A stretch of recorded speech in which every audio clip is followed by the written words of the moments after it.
What is going on, community? What is going on, people of Earth? This is Flash by Night, and this is the Flash by Night channel, and we are here keeping up with the comics. We are here to hit you with a double dose, a double creature feature with Moon Knight issue number 11 and Moon Knight Black, White, and Blood issue number 2. So let's get started. We are going to kick it off with Moon Knight Black, White, and Blood issue number 2. We have that B cover, which kind of looks like blood raining down on Moon Knight and on the streets. What we're going to do is I'm going to take at least a little bit of time, an extra second or two, to look into the creators on each one of these stories. If you are not familiar with either Moon Knight Black, White, and Blood or any one of the Black, White, and Blood books from Marvel, they're usually anthology books with 3 different stories from 3 different creators, usually taking 3 different artistic choices, which happened in the first Black, White, and Blood and also happened here. And so we're going to dig into this book and give you at least a little bit of a hint, a little flavor about what's in this book. So the first story is, I think, An Empty Tomb or The Empty Tomb by Benjamin Percy and Vanessa Del Rio. So just to let you get a feel for what the, and I guess I'm showing the end of the book or the end of the story, but let you get a feel for what the art is like. Basically what we're doing in this first story is Moon Knight has visited another Avenger, I'll say, to get his opinion and get his thoughts on trying to figure out how not to be Moon Knight anymore, how to get Khonshu to pick another avatar, because one of the aspects of being Moon Knight, at least from Benjamin Percy's perspective, is the agony of serving Khonshu and the agony of all of the pain and all of the things that Mark Spector has to go through as Moon Knight. And so he's trying to find a way to get Khonshu to basically pick another avatar to get out of being Moon Knight. And that's what the first story entails. It was pretty interesting. Like I said, I know a lot of people, they like their Marvel heroes, and they like big and bright and hopeful and things. But Moon Knight's an interesting character where there is a lot of pain and there is a lot of everything that goes into being Moon Knight. So I can understand where a person would get tired or grow weary of that role, working for, a deity who himself is not the greatest of deities. We'll put it that way. But Benjamin Percy, good story. The second story, which I think is called A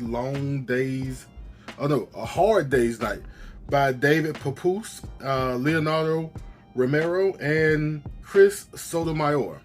So basically, we start this story off with Mr. Knight going into a diner, basically Ruby's diner, which already set off alarms for me. Which this story actually turns out to be pretty good. A little over the top, but pretty good. But alarms got set off for me when I see Ruby's diner, and I wonder, where is Gina? Why is Gina being replaced? Gina is not being replaced though. But it's basically a story where Mr. Knight, Mark Spector, basically comes in, and if I can get a good look for you. Mr. Knight basically comes in and checks in with the boys.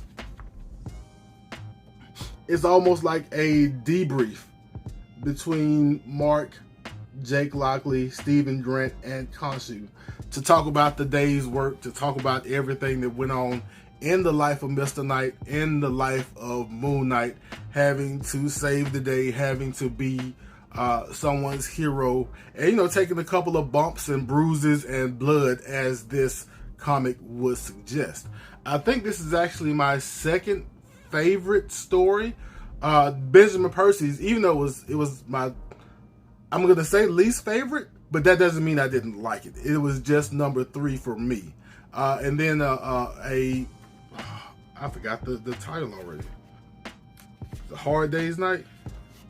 Yeah, A Hard Day's Night is basically my second one. And I really love how it wrapped up, how the story wraps up, because it basically wraps up with him having to go out and, the city never sleeps, bad guys never sleeps, so he can never sleep. And he basically goes back out on his business at the end of this story. But really, really fun story. Like it's a 7-8 pager, basically, about the day in the life of Moon Knight. And this third story, Blood Red Glider, by Patch Zurich. Patch is both the writer and the artist on this book, and this book is basically kind of close to Moon Knight's origin. It is for those who are classic superhero story fans, for those who are classic good guy, bad guy, straightforward story fans who want straightforward Moon Knight stories. I think this is probably the best choice for them of the 3 stories. But you have this guy who is kind of this mercenary who Mark Spector has worked for, but in the same vein as Bushman, Mark decides that this guy, he's doing things the wrong way. He's going about things the wrong way, and Mark decides to turn, and in turn, he got hurt. People got killed, things like that. And this story is basically 5 years later, when Mark goes out to seek his revenge as Moon Knight and take this guy down. And he does so with the help of this lady, Safara, who is related to one of the people who were part of Mark's turning on this particular mercenary. Pretty good story. Like I said, it was the most traditional of superhero stories in this Moon Knight Black, White, and Blood issue. But all in all, three good stories. Whatever floats your boat, there's probably a little something for everyone in here. But I definitely think they went third story, third, second, and first. I think I liked the Benjamin Percy the least, but I still liked it. So that was Moon Knight, Black, White, and Blood, issue number 2. Next book up is Moon Knight, issue number 11. Of course, I grabbed this B cover, this Rob Liefeld cover. Usually Rob Liefeld calls for feet jokes, but this is no time for feet jokes because I really do like this cover. But issue number 11 is also part 1 of this story called The Killing Time. If you've been keeping up with Moon Knight, basically Moon Knight, Jed MacKay's Moon Knight, has been kind of a bunch of one-shots with a similar element in the background. And it turns out that this villain, this lesser-known villain named Zodiac, had been hiding out within Moon Knight's ranks at the Midnight Mission, and turns on him because he wants a particular thing from Moon Knight. And in this issue, even though I believe he's been dropping hints, he's been saying without saying what he wants. In this particular issue, he kind of lays flat, and you kind of see what he wants. So over time, he turns on Moon Knight. He burns down the Midnight Mission, which Moon Knight replaced the Midnight Mission, and in a really fun way. But he's also attacked a few of Moon Knight's friends. He's attacked Moon Knight's neighborhood at night because Moon Knight's the protector of the night. And Moon Knight's been trying to catch up with Zodiac ever since he found out that that's what happened. So Moon Knight finally kind of knows where to find Zodiac, and Jigsaw is holding the doctor, whose name I can't remember right offhand, who's been trying to help Moon Knight and Mr. Knight, because he's kind of flipped back and forth between Moon Knight and Mr. Knight, depending on what's been going on in the story. But the doctor's been kidnapped. Moon Knight finally knows where to find her, and we get a glimpse of what's really going on with him and what Zodiac's plan is, which is Moon Knight has been getting, or is getting, more violent. For those who've been reading, Moon Knight has been trying to be less violent and less murderous over the years, and we basically get in this book, I won't spoil how, but we basically get Zodiac letting us know that his real plan was to drag Moon Knight back down into the gutter, so to speak. His real plan is to make Moon Knight more violent, is to make Moon Knight this murderer. For what reason, I don't know, because every time villains do this, it never turns out great for them. But that's his plan. That's his plan of action. He and Moon Knight are both playing this game of cat and mouse.